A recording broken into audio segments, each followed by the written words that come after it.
Maka pengalaman beberapa tahun ikut di Jogja Family Center, di lembaga konseling pernikahan, banyak persoalan rumah tangga terjadi bukan karena kurangnya cinta, tetapi kurangnya ilmu di dalam mengekspresikan cinta.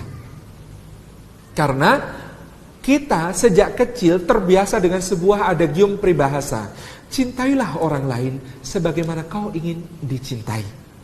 Padahal ini tidak berlaku untuk kehidupan pernikahan. Sebab apa? Laki-laki dan perempuan berbeda. Walaisa dzakaru kal unsa. Kata Allah, laki-laki tidak sama dengan perempuan karena tidak sama sejak anatominya, fisiologinya, metabolismenya, hormon-hormonnya. Maka juga kebutuhan jiwanya berbeda, cara mencintai dan dicintai juga berbeda.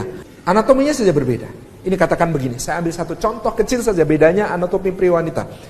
Ada belahan otak kiri dan kanan. Ada jaringan yang kemudian menghubungkan di antara keduanya, sering disebut sebagai, nanti teman-teman medis tolong saya dikoreksi, ada namanya corpus callosum, nyambungkan antara belahan kiri dan kanan otak. Jumlah corpus callosum pada wanita menurut penelitian secara umum lebih banyak daripada laki-laki. Gara-gara jumlah yang lebih banyak ini saja terjadi perbedaan yang signifikan. Contoh, laki-laki cenderung single tasking karena koordinasi belahan otak kanan dan kirinya pada wanita itu lebih bagus, maka laki-laki cenderung single tasking. Perempuan itu multitasking. Maka Anda bisa melihat seorang ibu sambil menyusui, dia meracik masakan, sambil menerima telepon, update Twitter, dan sambil kemudian nonton sinetron kesukaannya. Itu bisa berjalan dengan sangat simultan. Kalau kemudian antara dua hal ini tidak difahami, sehingga ibu-ibu mengira suaminya juga multitasking, berbahaya. Maka kalau seorang istri ngomong sama suaminya begini, Mas, hari ini sore aku ada pengajian loh, tolong ya Mas ya, itu kursi-kursinya dipinggirkan, terus nanti digelarin tikar. Tapi kita nggak punya tikar Mas, nanti pinjemin ke Bu RT ya Mas ya. Terus habis itu aku kemarin pesen juga ke Bu RT bikinin sekalian lumpia, Mas ambil di sana ya, uangnya nanti pakai uang Mas dulu. Terus aku juga pesen lemper ke Bu Joko, lah habis itu ambil lemper ke Bu Joko.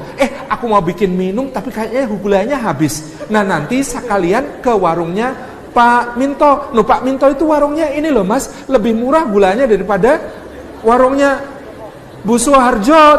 Jangan lupa belinya di sana aja, jangan di Bu Suharjo. Nah, tapi itu kita kan nggak punya piring banyak tuh dan gelas banyak. Nah, kayaknya di Bu RT tuh kemarin aku pinjam nggak ada. Coba deh ke takmir masjid. Coba pinjam di takmir masjid ya Mas ya. Itu kontaknya takmir masjid sih Mas Imam kayaknya, Mas Imam. Ya habis itu terus jangan lupa juga Mas, anak-anak kan belum dijemput Mas. Nanti sekalian ambil lumpia, itu kan dekat ke sekolah anak-anak. Jemput sekalian ya Mas ya.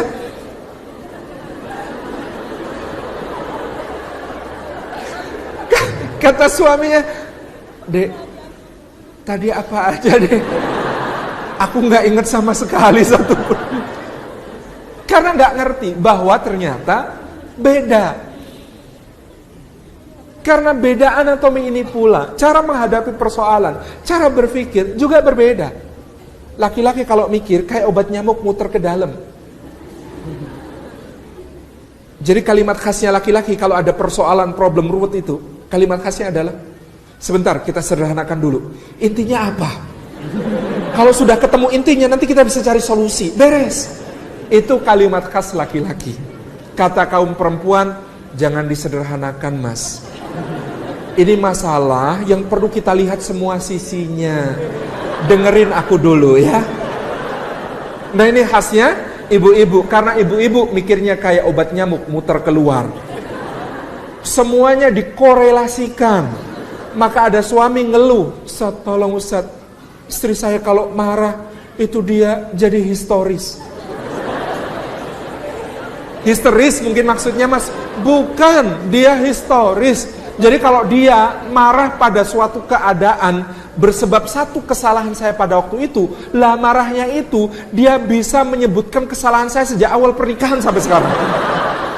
Kan historis banget itu. Inilah kenapa Nabi memperingatkan kaum perempuan, jangan kalian menjadi orang yang suka lupa nikmat Allah. Kata para wanita waktu itu, lupa nikmat Allah itu bagaimana ya Rasulullah? Suami kalian berbuat baik kepada kalian dalam jangka waktu yang lama dalam berbagi kebaikan. Lalu suami kalian melakukan kesalahan yang menurut kalian sangat besar. Lalu kalian mengatakan kepada suami kalian, kamu itu sejak awal pernikahan belum pernah berbuat baik. Bless sama aku mas. Nah ini yang dinamakan oleh Rasulullah kufur nikmat. Yang dinamakan lupa pada nikmat-nikmat Allah. Wanita sudah diperingatkan tentang itu. Hati-hati kalimatnya ya. Jadi historis begitu. Maka ini hal yang harus difahami.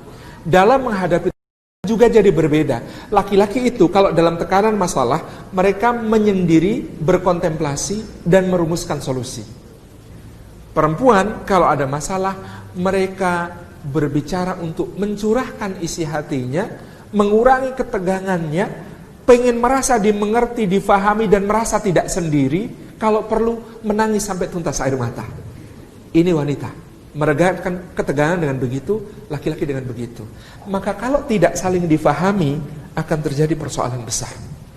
Ada suami pulang, tasnya dilempar, tubuhnya diempaskan ke sofa, sepatu dilepas gak pakai tangan tapi langsung kaki. Kemudian posisinya begini. Istri yang baik hati tahu suaminya sedang ada masalah. Maka dia pikir, kalau aku punya masalah, aku curhat biar agak tenang. Suamiku juga butuh curhat.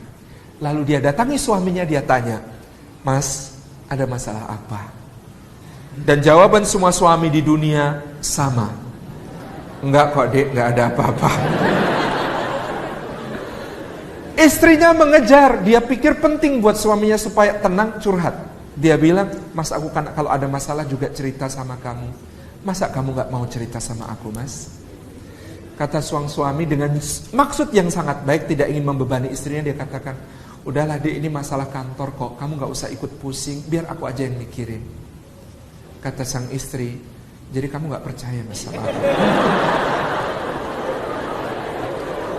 Semua bermaksud baik, tetapi tanpa ilmu. Sang istri bermaksud baik menjadi tempat curhat terbaik suaminya. Daripada dia curhat sama siapa-siapa, gak jelas.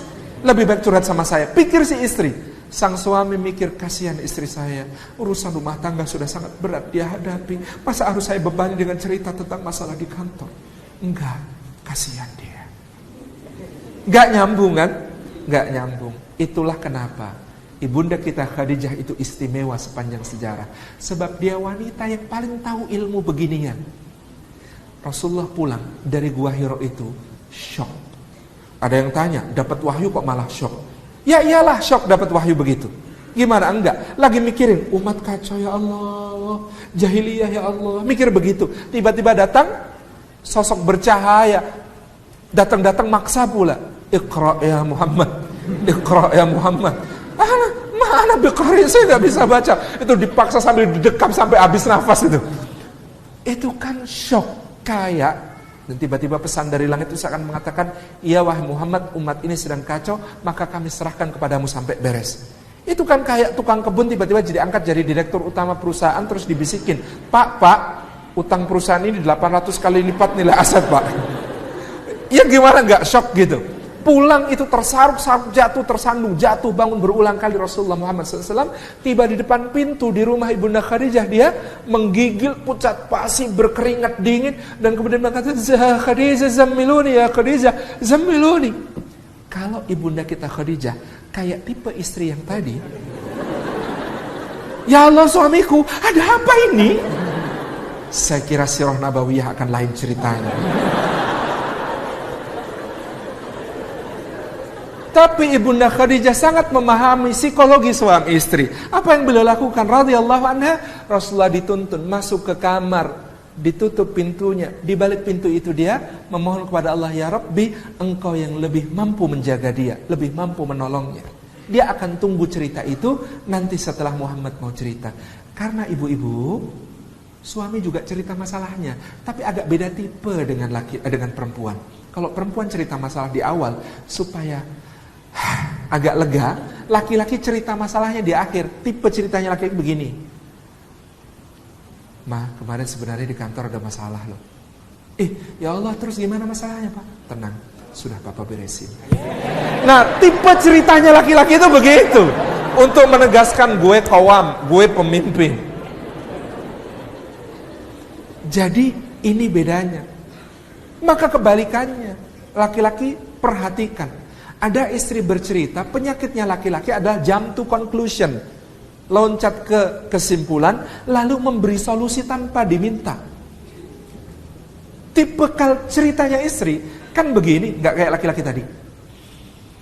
Seharian ini aku capek banget, Masya Allah. Cucian numpuk, piring gelas kotor semua. Tamu berdatangan gak habis-habis. Rumah disapu dikit, debunya masuk lagi. Anak-anak rewel, tetangga juga resek banget itu. Aku capek, Mas. Tipe ceritanya istri kan awal kadang begini. Nah, suami yang tidak taktis dan strategis, dia gak ngerti. Maka dia tetap sambil pegang koran atau pegang iPad atau pegang gadgetnya. Dia kemudian bilang dengan begitu santai, dengan sok bijak mengatakan, oke dek, bulan depan kita cari pembantu. Solutif gak mas? Kalau istri mengeluhkan betapa ruwetnya ngurusin urusan rumah, kita tawarkan pembantu, solutif gak? Solutif di dunia laki-laki. Tetapi bagi seorang istri, kalimat ditawarin pembantu tadi terdengar di telinganya, maka dia merasa tersengat dan kemudian mengatakan, jadi selama ini semua pengorbananku, perjuanganku di rumah, kau hargai tidak lebih dari kerjaan seorang pembantu. Tega kamu mas, tega kamu mas.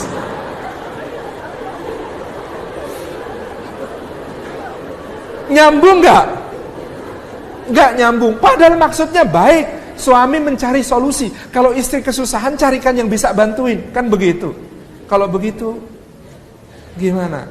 Nah, istri lebih marah lagi kalau solusi yang Anda berikan. Oke dek, kayaknya adik kelas kita itu mau bergabung dalam rumah tangga kita. Oh, lebih parah lagi itu marahnya. Itu parah lagi marahnya. Makanya, itu keliru strategi. Bahkan soal nangis. Lelaki yang tidak ngerti ilmu tentang cinta itu akan mengatakan, hapus air matamu. Lelaki yang tidak mengerti tentang cinta itu akan mengatakan, buat apa nangis? Nangis itu gak menyelesaikan persoalan. Itu kalimat lelaki yang belum belajar tentang cinta. Rahasia kecil kita, Rasulullah itu, sebagaimana para pencinta legendaris lainnya, itu tidak pernah menghapus air mata istrinya, tidak pernah menyuruh istrinya menghentikan tangis. Rasulullah itu tipenya menyediakan tempat bagi istrinya untuk menangis sampai tuntas dan tentram di bahunya sallallahu alaihi wasallam. Laki-laki, siapkan bahu Anda. Jadi soal tadi apa yang dilakukan? Seorang suami itu hanya butuh memahami, mengerti. Istri cerita kayak tadi, bukan minta dicarikan pembantu. Anda salah kode. Salah memahami kode. Yang diminta istri adalah pemahaman, pengertian, kontak mata. Anda dengarkan. Masya Allah, Anda takjubi, Anda kagumi. Lalu sebuah ungkapan cinta yang tulus, Masya Allah. Betapa beruntungnya aku mendapatkan istri sesolehah kamu. Ya Allah, aku gak bisa bayangin. Kerjaanku di kantor berat, tapi aku gak bisa bayangin. Kerjaanku di rumah pasti luar biasa lebih berat. Ya Allah, istri yang seperti ini ya Allah, yang pasti surganya amat tinggi ya Allah. Kalau hamba kelak sebagai suami kalah tinggi surganya sama istri yang begini ya Allah. Bikin dia ngangkat saya ke derajatnya ya Allah.